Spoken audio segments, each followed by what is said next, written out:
Welcome to Vivaswan Educational Foundation, your gateway to success. Explore classes in UPSC, Defense, WBCS, Combined Course, CAT, CLAT, and many more. Subscribe now for expert guidance and quality education. तो विवासवान educational foundation, तो एक बार फिर से मैं आप सभी का स्वागत करता हूं विवासवान एजुकेशनल फाउंडेशन के इस यूट्यूब चैनल में। तो अभी तक हमने काफ़ी कॉन्सेप्ट्स को देख लिया है बायोलॉजी में और फिजिक्स में। अब हम लगभग फिजिक्स के एंड में आ चुके हैं। मैं उम्मीद करता हूं कि आप लोगों ने प्लेलिस्ट को फॉलो कर रखा होगा। अगर आपने अभी तक प्लेलिस्ट को फॉलो नहीं किया है तो प्लेलिस्ट को फॉलो कर लीजिए, और अगर आपने अभी तक चैनल को सब्सक्राइब नहीं किया है तो चैनल को सब्सक्राइब करके बेल आइकन को हिट कर दीजिए। तो आज हम देखने जा रहे हैं फिजिक्स के सिलसिलों को मैं आगे बढ़ाता हूं, और आज मैं डिस्कस करूंगा आपके साथ वेव। सॉरी ठीक है, चलिए तो मैं स्टार्ट करता हूं आज वेव। तो वेव में हम क्या देखेंगे, सभी कॉन्सेप्ट को देखेंगे, और उसके बाद एज़ यूजुअल जैसा कि होता आ रहा है कि वेव के बाद मैं इसके कुछ क्वेश्चंस प्रीवियस में पूछे गए उसको लेके आऊँगा। तो चलिए एक एक करके सभी कॉन्सेप्ट को मैं आपको क्लियर करवाता हूँ और आगे बढ़ते हैं। वेव क्या है? वेव ए वाइब्रेशन और डिस्टर्बेंस इन स्पेस। किसी भी स्पेस में एक वाइब्रेशन या फिर एक डिस्टर्बेंस को हम क्या कहते हैं? वेव कहते हैं। ठीक, चलिए तो जैसे कि पानी में किसी ने एक पत्थर मारा या फिर किसी बॉडी को फेंका, तो यहाँ पर एक वेव लाइक स्ट्रक्चर आपको बनता हुआ दिख रहा होगा। इसे हम लोग क्या कहते हैं? वेव कहते हैं। नेक्स्ट है what is a wave. Wave क्या होता है? वेव एनर्जी ट्रांसफ़र कर पाते हैं विदाउट ट्रांसफरिंग मैटर। मतलब कि यहाँ पर अगर मान लीजिए कोई एक पत्थर रखा हुआ है, आप इस पत्थर को उठा के किसी और जगह पे ले जाकर के रख देते हो, तो आपने क्या किया? इस मैटर को ट्रांसफ़र कर दिया इस पोजीशन से इस पोजीशन तक। मगर वेव क्या है कि आप यहाँ पर आपने एक साउंड चलाया और ये साउंड ट्रेवल करते हुए आपके किसी और पर्सन के कानों तक पहुँच गया, तो इसको हम कहेंगे वेव। इसमें क्या हुआ कि इसमें साउंड एनर्जी जो है वो चली गई, मगर जो मैटर, कोई भी मैटर का एक्सचेंज नहीं हुआ। तो ये एक वेव का डेफिनेशन आप कह सकते हैं।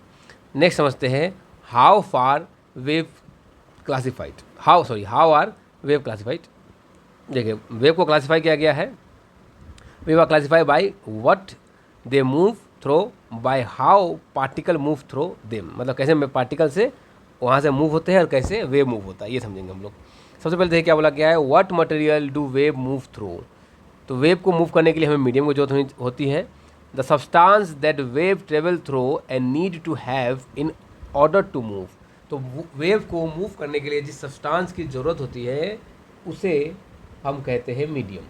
तो अगर कोई मीडियम है तो वेव ट्रांसफ़र हो पाएंगे, वेव एक जगह से दूसरी जगह पर जा पाएगा। अगर कोई मीडियम नहीं है तो ये ट्रांसफ़र नहीं होगा। जैसे कि मैंने साउंड के लेक्चर में आपको पढ़ाया था।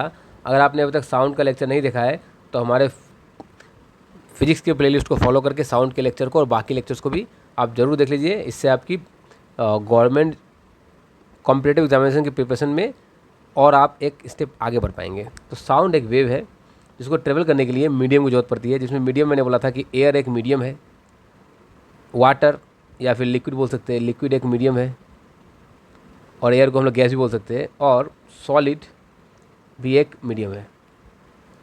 तो एयर में साउंड की स्पीड कम होती है, लिक्विड में थोड़ा ज़्यादा होता है, तो सॉलिड में इसकी स्पीड और भी ज़्यादा होती है, मैक्सिमम होता है। तो ये जो एयर, लिक्विड और सॉलिड है, ये लोग क्या है, ये लोग एक मीडियम के जैसे एक्ट करते हैं। किसी भी एक वेव के मोशन के लिए एक मीडियम के जैसे एक्ट करते हैं। ठीक है, चलिए so classification of wave according to what they move through. Medium के बेस पे वेव को दो तरह से क्लासीफाई किया गया। एक किया गया इलेक्ट्रोमैग्नेटिक वेव और दूसरा किया गया मैकेनिकल वेव। ठीक है, चलिए समझते हैं करके। इलेक्ट्रोमैग्नेटिक वेव क्या होता है? इलेक्ट्रोमैग्नेटिक वेव को मैं समझाता हूँ आपको। Wave that travels through matter और empty space where matter is not presence. ऐसे वेव जो एम्प्टी स्पेस से भी चले जाए, जैसे कि सन से जो वेव आते हैं, जो लाइट्स आती है अर्थ तक, तो इन वेव को आने के लिए किसी भी मीडियम्स की ज़रूरत नहीं पड़ता है, इन्हें कोई भी मीडियम्स की ज़रूरत नहीं पड़ता है। तो ऐसे वेव को हम कहते हैं इलेक्ट्रोमैग्नेटिक वेव। तो सन से जो इलेक्ट्रोमैग्नेटिक वेव आते हैं उसमें सिर्फ और सिर्फ विजुअल कलर नहीं होते हैं, उसमें बहुत सारे कलर होते हैं और कॉम्बिनेशन ऑफ कलर होते हैं, उनको हम कहते हैं इलेक्ट्रोमैग्नेटिक स्पेक्ट्रम। ये वो स्पेक्ट्रम है जो सन से आता है। तो इधर से इसको स्टार्ट किया गया कि देखिए यहाँ से ये वेव चलता हुआ आ रहा है, तो सन से जो भी लाइट आते हैं वो इस तरह से आते हैं। चलिए, तो जो वेव आया सन से, उसमें मैं आपको वेव में कुछ प्रॉपर्टीज़ मैंने ऑलरेडी आपको बता रखा है साउंड में, मैं यहाँ पर दोबारा बता देता हूँ कि इस पार्ट को हम लोग कहते हैं क्रेस्ट, और नीचे वाले पार्ट को करते हैं ट्रफ्ट। इसको भी कहेंगे क्रेस्ट, इसको भी क्रेस्ट, इसको भी क्रेस्ट। तो एक क्रेस्ट से दूसरे क्रेस्ट की जो दूरी होती है, इस दूरी को हम कहते हैं वेव लेंथ। क्या कहते हैं? Wave length. और या फिर एक ट्रफ्ट से दूसरे ट्रफ्ट की जो दूरी होती है, इसे भी आप वेवलेंथ बोल सकते हो, कोई दिक्कत वाली बात नहीं है इसमें। इसे भी आप क्या कह सकते हो? वेवलेंथ कह सकते हो। और वेवलेंथ को डिनोट किया जाता है एक ऐसा सिंबल से, ग्रीक सिंबल से, जिसको बोलते हैं लैम्डा। अब यहाँ पर दो टर्म हमें सीखना है, एक वेवलेंथ क्या होता है, दूसरा फ्रीक्वेंसी क्या होता है, और क्या सिग्निफिकेंस है इनका। मैं आपको क्यों वेवलेंथ और फ्रीक्वेंसी सिखा रहा हूँ, उस बात को समझिए।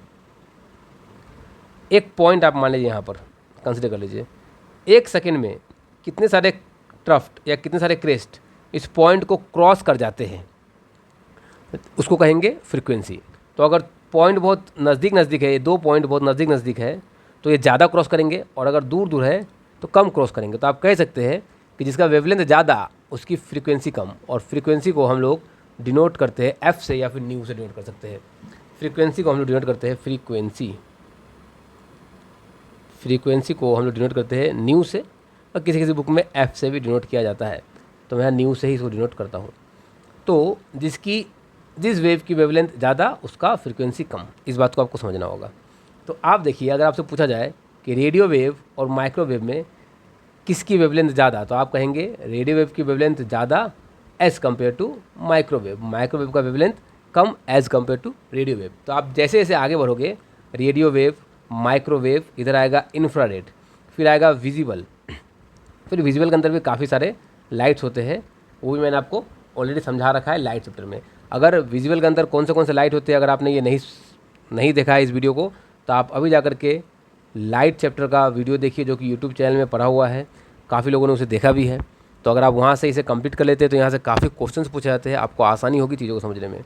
तो मैं जो बता रहा था कि जो सनलाइट से जो स्पेक्ट्रम्स आते हैं, उसमें एक होता है रेडियो वेव, फिर होता है माइक्रोवेव, फिर होता है इंफ्रारेड, मतलब रेड से पहले, मतलब यहाँ होगा रेड, विजुअल के अंदर रेड है ना, ऐसे को होगा violet, indigo, blue, orange, yellow orange, तो इस तरह से होगा।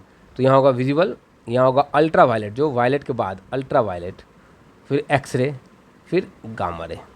तो इस तरह से जो स्पेक्ट्रम है वो सजा हुआ होता है। तो अगर आपसे पूछा जाए कि मैक्सिमम वेवलेंथ किसकी, तो आप कहेंगे मैक्सिमम वेवलेंथ, मैं यहाँ लिखता हूँ मैक्सिमम वेवलेंथ, तो आप कहेंगे रेडियो वेव। अगर मैक्सिमम वेवलेंथ है तो उसका फ्रीक्वेंसी क्या होगा? मिनिमम होगा। तो मिनिमम वेवलेंथ, अब मिनिमम फ्रीक्वेंसी किसकी? तो रेडियो वेव। उसी तरह से मैक्सिमम फ्रीक्वेंसी किसकी? तो लास्ट वाले की, गामा रे। तो मैं बोलता हूँ यहाँ पर मैक्सिमम फ्रीक्वेंसी, जो कि कौन है? Gamma ray. Gamma ray. तो ऑफकोर्स गामा रे की जो वेवलेंथ है वो कम होगी। ऑलरेडी मैंने आपको ये टॉपिक डिटेल में पढ़ा रखा है।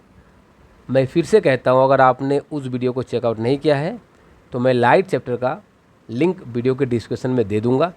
आप प्लीज़ ज़रूर से ज़रूर जाके उस चैप्टर को देखिए, क्योंकि वहाँ से बहुत सारे क्वेश्चंस पूछे जाते हैं। आपका मार्क्स ज़रूर इंक्रीज़ होगा अगर आप इन वीडियोज़ को प्रॉपरली देख के जाते हो तो। चलिए आगे बढ़ते हैं। अब आते हैं टाइप्स ऑफ इलेक्ट्रोमैग्नेटिक वेव, जिसे मैंने आपको पढ़ा रखा है। सबसे पहले रेडियो वेव, फिर माइक्रो, फिर इंफ्रा, फिर विजिबल। तो विजिबल में अलग अलग टाइप के थे, violet, indigo, blue, green, orange, yellow, red, VIBGYOR. उसके बाद आता है अल्ट्रा वायलेट, उसके बाद आता है एक्सरे, उसके बाद आता है गामा रे। और भी होते हैं कॉस्मिक रेज, मगर वहाँ पर ये नहीं दिया गया है। तो ये सब डिफरेंट टाइप के इलेक्ट्रोमैग्नेटिक वेव्स होते हैं, जिनका नाम आपको याद रखना है। ये मैंने आपको इलेक्ट्रोमैग्नेटिक वेव समझा दिया। अब हम लोग समझते हैं, आगे चलते हैं किस पे। इलेक्ट्रोमैग्नेटिक वेव हमारा हो चुका है, मैकेनिकल वेव की ओर मैं आगे बढ़ता हूँ। तो मैकेनिकल वेव में क्या है समझिए।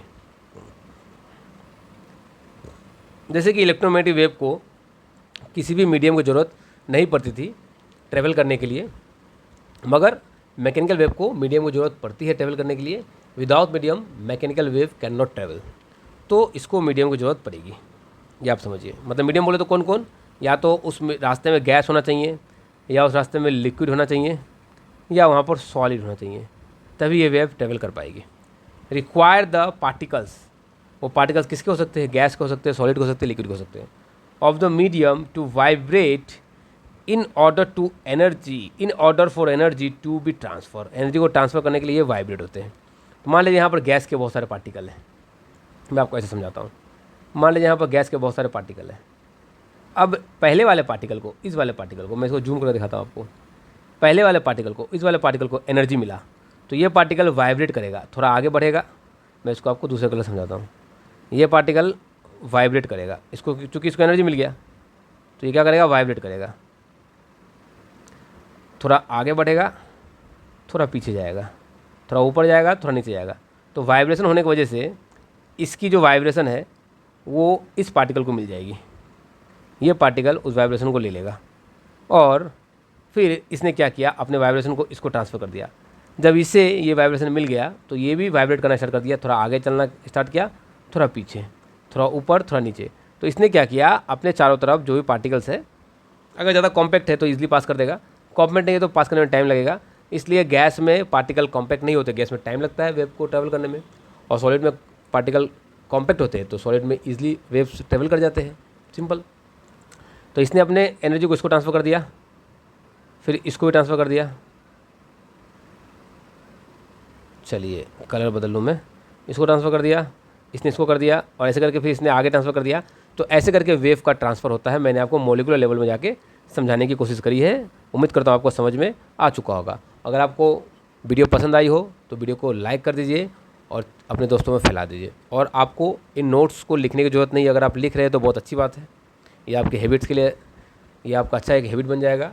अगर आप नहीं लिख रहे हैं तो ये सभी नोट्स आपको हमारे टेलीग्राम चैनल पे मिल जाएंगे, और टेलीग्राम चैनल का लिंक वीडियो के डिस्क्रिप्शन में दिया हुआ है, आप वहाँ से टेलीग्राम चैनल को ज्वाइन कर लीजिए। चलिए आगे बढ़ता हूँ। अब मैकेनिकल वेव के भी कुछ टाइप होते हैं, तो बोला गया है टाइप्स ऑफ मैकेनिकल वेव, क्या क्या किस किस टाइप के मैकेनिकल वेव्स देखे जाते हैं।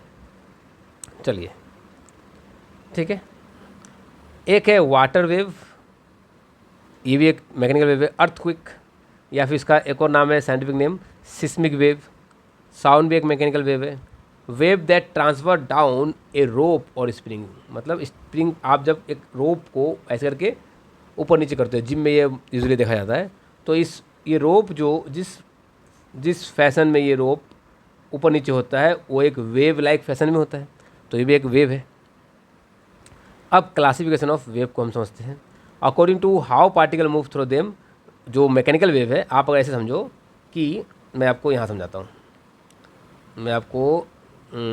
हूँ, कि सबसे पहले वेव दो टाइप के, एक क्या था, इलेक्ट्रोमैग्नेटिक वेव, मैं इसको EMW लिख देता हूँ, और दूसरा क्या था, मैकेनिकल वेव, मैकेनिकल वेव। तो मैंने आपको इलेक्ट्रोमैग्नेटिक वेव तो समझा दिया कि क्या क्या थे उसमें और कैसे क्या हो रहा था। अब मैकेनिकल वेव में भी दो टाइप के, जो कि हम आगे देखेंगे। एक है ट्रांसवर्स वेव और एक है लॉन्गिट्यूडनल वेव। तो ये कई टाइप के वेव्स होते हैं, ठीक है।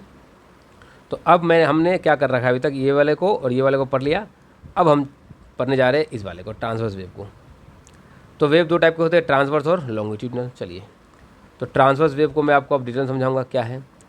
Particles move perpendicular to the motion of the wave. इसमें जो पार्टिकल है ये वेव का मोशन है, और जो पार्टिकल है वो वेव के परपेंडिकुलर ऐसे मूव करेगा, ऐसे मूव करेगा, ऐसे मूव करेगा। मतलब अगर आप देखो कि मोशन ऑफ पार्टिकल और वेव के बीच जो एंगल बन रहा है वो एंगल कितने डिग्री का है, तो आप कहोगे ये एंगल 90 डिग्री का है। तो 90 डिग्री को ही हम परपेंडिकुलर कहते हैं।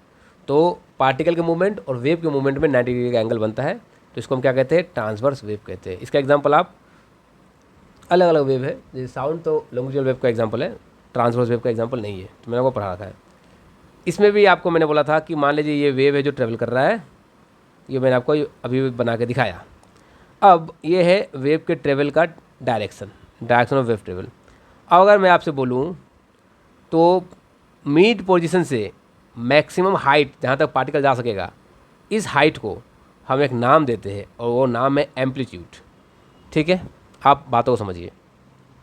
इस चोटियों को मैंने नाम दिया था, आपको सामने दिया था क्या, क्रेस्ट। और इस नीचे वाले को मैंने क्या बोला था, ट्रफ्ट। मैंने ऑलरेडी आपको बोल रखा है। मैंने क्या बोला था कि एक क्रेस्ट से दूसरे क्रेस्ट की जो दूरी होती है उसे हम एक स्पेशल नाम देते हैं वेवलेंथ। या फिर आप यहाँ से इस वेव को एक्सटेंड करो तो एक ट्रफ्ट से दूसरे ट्रफ्ट की जो दूरी होगी उसको भी हम वेवलेंथ कह सकते हैं, और इसको हम लेमडा से डिनोट करते थे। देखो जरा डिटेल में बोला गया, यहाँ बोला गया है, ये रहा wavelength, the distance from crest to crest या फिर ट्रफ्ट से ट्रफ्ट, इसको हम क्या कहते हैं, वेवलेंथ। इसको एक्सप्रेस करते हैं मीटर में, मतलब अल्टीमेटली है तो ये एक लंबाई, और लंबाई है तो इसका यूनिट क्या होगा, इसका यूनिट क्या होगा, एसआई यूनिट क्या होगा इसका। अगर लंबाई है तो एसआई यूनिट होगा मीटर। तो SI unit of wavelength is metre. चलिए आगे बढ़ते हैं। अब मैं आपको समझाता हूँ एम्पलीट्यूड किसे कहते हैं। मैंने आपको एम्पलीट्यूड ऑलरेडी बता रखा है, चलिए मैं आपको समझा देता हूँ। द डिस्टेंस फ्रॉम क्रेस्ट और ट्रफ्ट, या क्रेस्ट से या ट्रफ्ट से, from the mid point of the wave, मतलब ये वेव का मिड पॉइंट है, यहाँ से क्रेस्ट का डिस्टेंस, ये जो डिस्टेंस है ये, फिर या फिर ये मिड पॉइंट से ट्रफ्ट का डिस्टेंस ये वाला, इसको हम क्या कहते हैं, एम्पलीट्यूड कहते हैं।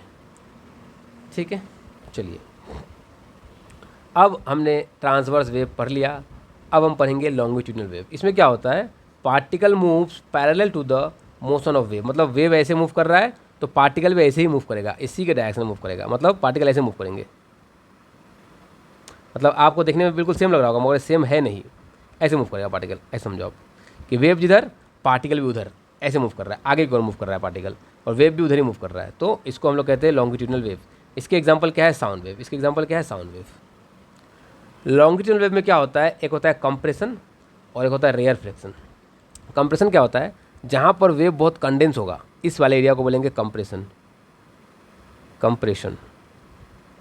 और जहाँ पर वेव थोड़ा रिलैक्स टाइप का होगा, चलिए डिस्प्ले में थोड़ी सी प्रॉब्लम हो गई थी, कोई बात नहीं, जहाँ पर वेव थोड़ा रिलैक्स टाइप का होगा उसको कहेंगे रेयर फ्रैक्शन। ठीक है, समझ में आ गया। तो देखिए क्या लिखा हुआ है, मैं इसको पढ़ देता हूँ। ए क्राउडेड एरिया कॉजिंग ए हाई प्रेशर रीजन, तो ये क्राउडेड एरिया है जो एक हाई प्रेशर रीजन को बना रहा है, तो इसको हम लोग क्या कहते हैं, इसको हम लोग कहते हैं कंप्रेशन। इसको हम लोग क्या कहते हैं, compression.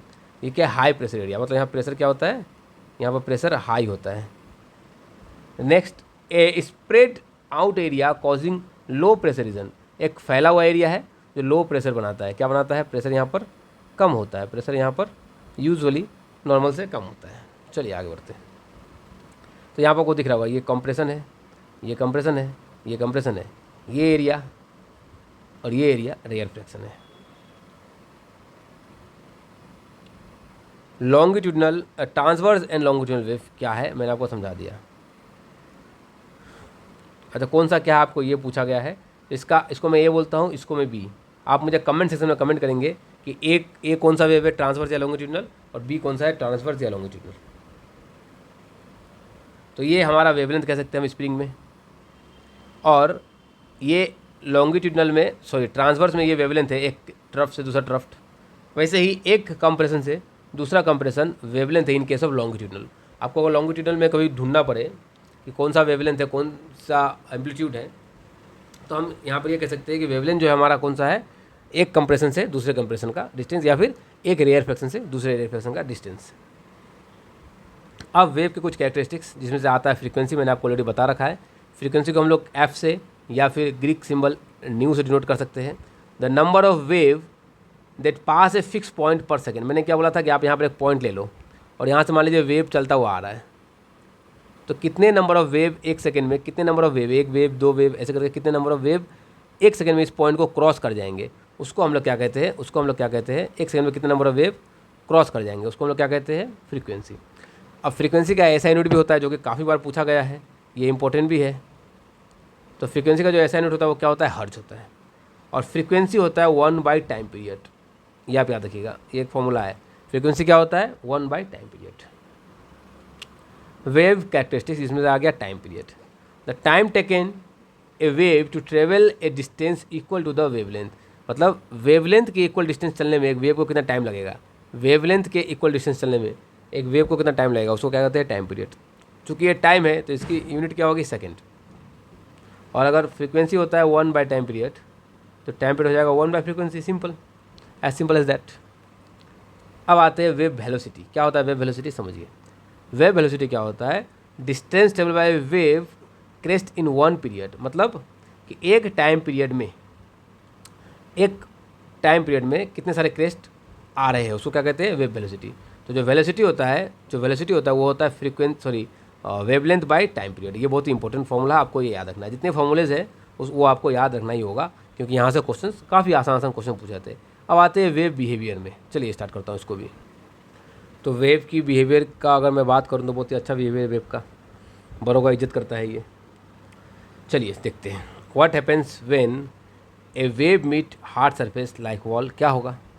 When wave enter a new medium, क्या होगा जब वेव मूव करेगा एक ऑब्स्टेकल से, क्या होगा जब वेव मीट करेगा एक किसी और वेव को। तो इन्हीं सभी के ऊपर हम वेव के बिहेवियर को हम ऑब्जर्व करेंगे और चीज़ों को समझेंगे। तो रिफ्लेक्शन, जब वेव किसी, फर्स्ट क्वेश्चन का क्या आंसर है, जब वेव किसी हार्ड सरफेस को स्ट्राइक करेगा जैसे वॉल को, तो वेव की रिफ्लेक्शन होगी। When a wave hits a surface through which it can not pass, जहाँ से ये पास नहीं हो सकता, तो ये बाउंस बैक कर जाएगा। तो वेव जाके हिट किया और ये बाउंस बैक कर गया, तो इसको कहते हैं रिफ्लेक्शन ऑफ वेव। और इसके कुछ रिफ्लेक्शन के लॉ होते हैं जिसको लॉ ऑफ रिफ्लेक्शन कहा जाता है। Reflection does not change the speed और फ्रीक्वेंसी, रिफ्लेक्शन के बाद वेव की स्पीड या फ्रीक्वेंसी चेंज नहीं होती है, but the wave can flip upside down. तो वेव ऊपर जा सकता है, नीचे आ सकता है, कहीं भी जा सकता है, अपसाइड डाउन हो सकता है, मगर इसकी फ्रीक्वेंसी और वेवलेंथ चेंज नहीं होगी। The bending of wave as it enter a new medium, तो जब अगर वेव, तो ये पहले क्वेश्चन का आंसर क्या था हमारा, रिफ्लेक्शन होगा वेव का, ठीक है।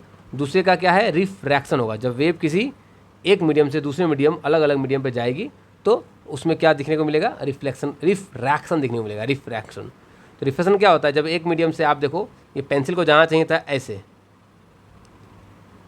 देखिए ये जो पेंसिल है आपको अगर यहाँ से देखो तो ये यहाँ जा करके इसको ऐसे जाना चाहिए था, मगर ये ऐसे चली गई, जो कि थोड़ा सा बेंडिंग हो गया। तो कहीं ना कहीं कि आपको दिख रहा है कि ये मीडियम एयर है और ये मीडियम वाटर है, इसलिए आपको पेंसिल की विजिबिलिटी में डिफरेंस दिख रहा है, जो कि लाइट की वजह से दिख रहा है। तो लाइट एक वेव है और आप देख पा रहे हो कि वेव क्या हुआ, वेव का रिफ्रैक्शन हो गया जब वो पानी में या फिर किसी ट्रांसपेरेंट मीडियम में गई, तो बेंडिंग हो गया उसका, अगर यूजुअली बोला जाए तो। It cause by a change in the speed of wave as it move from one medium to another. ये क्यों हुआ, क्योंकि यहाँ पर लाइट की या फिर किसी वेव की स्पीड ज़्यादा होती है, वाटर में कम। वो मतलब अगर मैं लॉन्गिट्यूडनल का हूँ तो उल्टा हो जाएगा, जो भी हो। यहाँ पर लाइट का फिनोमेना से देख पा रहे हो तो मैं लाइट का ही बात कर रहा हूँ। तो इसके लिए स्पीड डिफरेंस होने की वजह से जो बेंडिंग है हमें वो दिखने को मिला, ठीक है। Greater change in speed more bending, जितना ज़्यादा स्पीड में चेंज होगा उतना ज़्यादा आपको बेंडिंग दिखने को मिलेगा। डिफ्रैक्शन, तो ये तीसरे क्वेश्चन का आंसर हमारा क्या है, डिफ्रैक्शन। कौन सा क्वेश्चन था, what A wave moves around a obstacle. अगर वेव एक ऑब्स्टेकल से मूव करता है तो क्या देखने को मिलेगा हमें, तो हमें वहाँ पर डिफ्रैक्शन देखने को मिल जाएगा। तो चलिए डिफ्रैक्शन को भी समझ लेते हैं।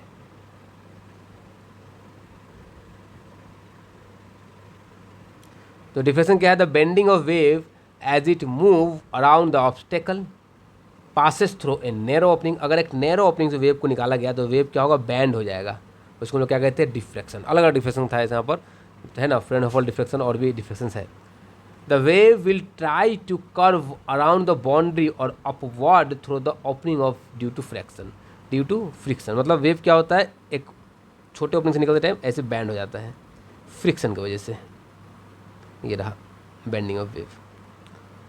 अब नेक्स्ट लास्ट क्वेश्चन का लास्ट आंसर क्या है वो, ये वेव मीट्स अनदर वेव। कब एक वेव दूसरे वेव को मीट करेगा, इंटरफेरेंस के टाइम। जैसे कि आपने यहाँ पर एक वेव को निकाला, अगर यहाँ पर एक और ओपनिंग होता और दो वेव निकलता, तो जहाँ जहाँ पर वेव्स ने मीट किया, जैसे यहाँ पर तो यहाँ पर इसने इंटरफेयर कर दिया ना, तो इसको हम लोग इंटरफेरेंस नाम देंगे, जो कि यहाँ पर हमें पढ़ने की ज़रूरत नहीं है, जो कि हमें यहाँ पर भी पढ़ने की ज़रूरत नहीं है। चलिए यहाँ समझाता हूँ मैं आपको इंटरफेरेंस क्या होता है। When two or more wave combine together, जब एक और एक से ज़्यादा वेव एक साथ कंबाइन करेगा तो वहाँ पर हमें इंटरफेरेंस पैटर्न देखने को मिलेगा।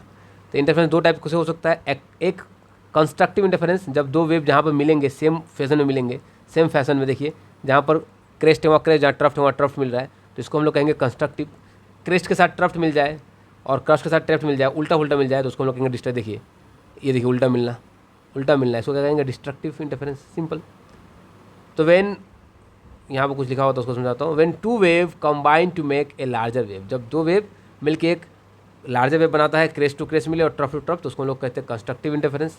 क्या कहते हैं? Constructive interference.